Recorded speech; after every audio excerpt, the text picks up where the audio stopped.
Rudolph Garr Leeds was my grandma's third cousin. Rudolph Garr goes to Harvard for college, but decides that's not for him. He wants to be a newspaper man. So at the age of 20, he becomes the publisher of the Richmond Palladium, who had 700 subscribers.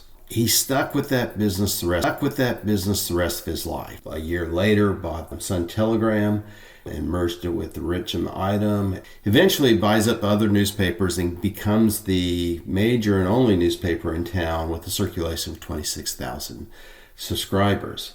Obituary says that at 78, Richard G. Leeds, editor of Item, for the past 58 years, died Saturday night in his home after a heart seizure. Survived as his wife Florence, and they had no children. I would like to tell you his story, but I need to tell you about his family. This shows the family members that we're going to be talking about. So first, Jeanette Irene Garr and William B. Leeds. They get a divorce, and then William B. Leeds marries his second wife, which is Noni Mae Stewart. They are married for some time, and then he dies, and she remarries again. Prince Christo from Greece to talk about Rudolph's half-brother, who is the son of William B. Leeds and Noni Mae Stewart, and we're going to talk about his two wives. Rudolph's parents, Jeanette Irene Garr, who's the daughter of J.M. Garr, president of the Gaar Manufacturing, and William B. Leeds, who his father's, they met and got married in 1883. Now, at that time, William B. Leeds was working in a greenhouse that his dad owned, and did that for 5 years before that business folded. And so then William Leeds went out, and with the encouragement of his wife, works for the railroad for free while he was going to school. And then he worked very hard in mathematics and engineering and all the technical expertise, with Jenny supporting him very much. Eventually, he starts getting paid on the railroad and becomes superintendent over the Pennsylvania lines in 1890. While he's doing that, him and a friend, or his partner, Daniel Reed, who's also working the same railroad line, they get together and start collecting money, creating an opportunity to get into the tin plating business. A business the United States didn't do very well in. That was a very large business, but was predominantly done in England. And as they're doing this, they came up with a plan to set up a brand new tin plating company. So on 23rd of February, 1891, a train bringing the partners or the financiers for their railroad, and they died. And so at that point, Leeds and Reed decide to go ahead with the financing of a new tin plating company. Now, at the same time, politics that was happening was Mr. McKinley wanted to increase the production of manufacturing in the United States, and he was going to do this through tariffs. So he was putting a 50% tariff across the board of all industries. Those that weren't affected, we had the option to do that. And more particularly, they were very interested in getting the tin plating business in the United States going, so they put them at a 70% tariff. Well, once this tariff kicked in with the business that Leeds were in, they became millionaires overnight. The business had a kind of a little rough, couple years, but once the tariffs came in, they were making very good money. With the business, they moved. So Jenny and William were in Chicago. In 1897, they, with two other financiers that they got with, the Moore brothers, they started making new companies and acquiring other companies. So they got the American Tin Plate Company, the American Hoop Company, and the American Steel Company, a wire hoop company, and the American Steel Company, a wire nail company, the National Steel Company.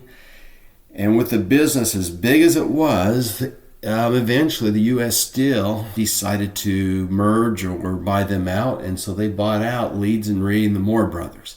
Now, with that money that they got, the millions of people there, they took that and got into the railroad business, and they bought controlling interest in the Chicago, Rock Island, Pacific Railway. And then they went and purchased another 21 other railroads. And so they created this monopoly that pretty much was all the rail business between Chicago and Texas over to St. Louis. That business, eventually in the 1970s, Union Pacific merged with the Rock Island to create the business that Union Pacific has now, and Rock Island is probably half that business.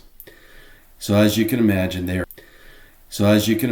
are extremely rich. Reeds is president of the tin plating company, and then he's president of the railroad. Runs into some rough times with the other people there, so he decides to get bought out and move to New York. Well, while they're in Chicago, Jenny did not really like this lifestyle of being this rich and famous, and it wasn't going over well, and so they ended up being in a divorce. The day their divorce is finalized, William Leeds marries another lady called Nani, and she had just finalized her divorce 3 days earlier. And so this week where their divorce is finalized, and he marries the same day the divorce is finalized, Nani, Jenny goes back and lives with her mom and dad, and her dad within 1 week passes away. And so now you can imagine when she looked at the headlines, side by side is her divorce, where she receives $1 million, the highest settlement ever for a female in a divorce case. He's dollars for his new wife, and at the same time, it's talking about the funeral of her father. And her father was the president of the Garr Scott Manufacturing Company, another large company in Richmond. That is where we're going to go on to the rest of the story. William Leeds is now moved to New York. He's married to Nani Mae Stewart, who goes by Nancy. They live a very high-style life, always in the newspaper. Pretty much left his businesses behind, and he's just now living off his wealth. Get a place on Fifth Avenue. Do have a child, and he's raised on Fifth Avenue. Just to give you an idea of the wealth they had, he went and bought a home from Frederick Vanderbilt that was built in 1887, and at that time it was the largest and most expensive home in the United States. It was built as a summer home up in Newport. Nancy would rent it for the summers, and then they eventually bought it. Quite famous for buying all kinds of jewelry. The one that's the most famous is a $360,000 string of pearls. Brought the pearls in individually, or said he brought them in individually, and so by themselves only have a 10% tariff. As a necklace, they are 60%. So he was in battle with the government for quite some time, and these became very famous as a legal battle. He gets invalid his last 3 years, and so he goes to Paris for treatments. And why he's in Paris for treatments, he actually passes away at the age of 46. Now, his first son, Rudolph, came out to visit when he first moved out to New York City. He was interested in the newspaper business and thought his dad could help him get in with the New York Times. However, he went missing, so his mother, Jenny, came out looking for him, went to the hotel where he was, and he had Panama marked as a place of interest, and so they sent out a detective and found him down in Panama. His mom brought him back to Richmond, and she knew if she was going to keep him there, she had to have a reason, and so she went ahead and bought the newspaper, the Palladium, which had subscribers of 700 people, and put him as editor, and they bought all new equipment. She started buying other newspapers, and so that's where he stayed for the rest of his time. However, his employee says he was a hard worker, always trying to keep up with what the Chicago Tribune was doing, but he never allowed them to use the word queen or king in any of their columns, even if it has to do with a high school prom. Billy Leeds grew up as the world's richest boy. He had everything. He had a private tutor, he had servants, he had people that cooked his meals and took after him, and he even had a detective that was there to protect him from any kind of kidnapping. He lived on Fifth Avenue, and his mother said this about him. I think I shall educate William in England. You see, he is fortunately or unfortunately wealthy in his own right. He will grow up to be rich, and I do not think that the sons of American millionaires are a particular credit to society because in their idleness they become dissipated. They do not work and most of them drink.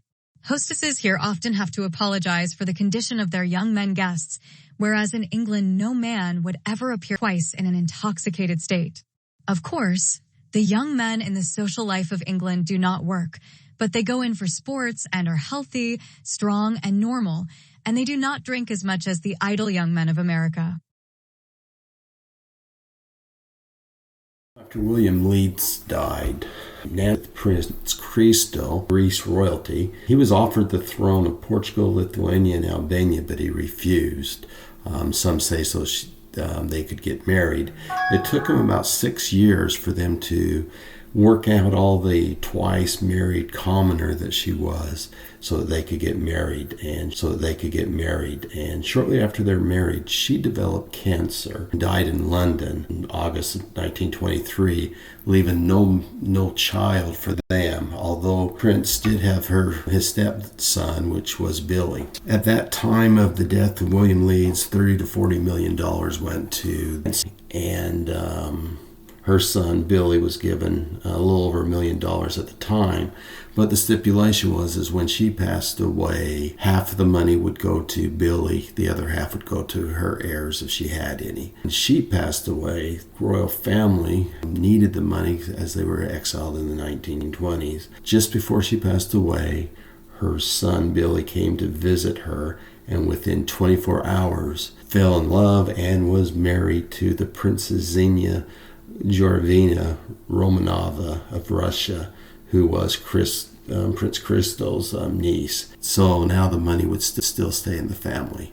After their marriage, Billy and Princess Xenia had a lot of coverage from the news and all kinds of media, and this was starting to take a toll on them. They did divorce in 1921. Sometime after that, while he was in yachts, he came across a ship that was overturned. He saved the life of Livy Hamilton. From that, they became good friends, and eventually they married. So you can see why kings and queens are not the words his brother Rudolph would like to hear nor see published.